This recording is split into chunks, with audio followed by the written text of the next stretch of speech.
Nakakatanggap daw ng death threat ang sangkot sa flood control scandal na si Zaldico kaya ayaw niyang umuwi ng Pilipinas. Ayon po yan sa kanyang abogado na sinabi ring wala siyang pag-aaring mga air assets. Nasa frontline na balitang yan si Camille Samonte.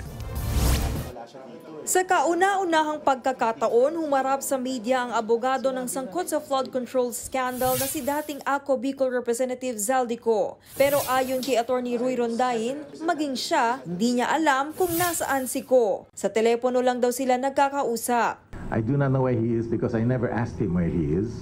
It's not relevant for his defense. And I never asked because I don't want to have to lie to any of you when you ask me.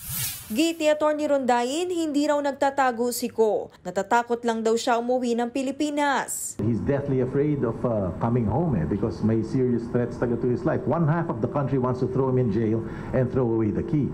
The other half wants to string him up by the nearest tree. Would you come home under those circumstances? Isa si Ko sa mga inirekomenda ng Independent Commission for Infrastructure na sampahan ng kasong graft, malversation at falsification. Dahil yan sa maanomalyang 289.5 million flood control projects sa Oriental Mindoro. Itinanggi rin ni Rondain ang sinabi ng nagpakilalang security ni Ko na si Orly Gutesa na nag-deliver siya ng mali-maletang pera sa bahay ng dating kongresista. Hindi rin daw totoong may insertion si Ko sa 2025 national budget. Huwag naman chismis, huwag naman speculation because hindi tatayo in a court of law. Who's saying na mayroon deliveries? Did they see my client receive the delivery of money?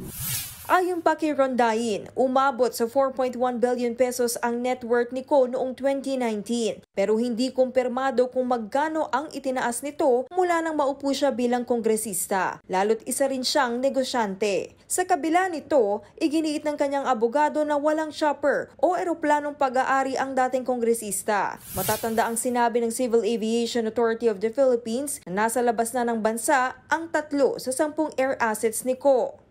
I understand that any aircraft related to him is owned by Mississippi's Aviation.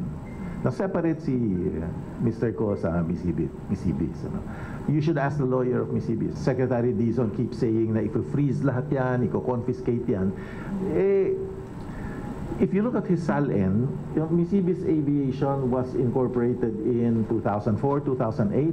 Now, Zaldico became a congressman in 2019. Haharap lang daw si Ko sa mga pagdinig pag wala ng banta umano sa kanyang buhay. Nagbabalita mula sa Frontline, Camille Samonte, News 5.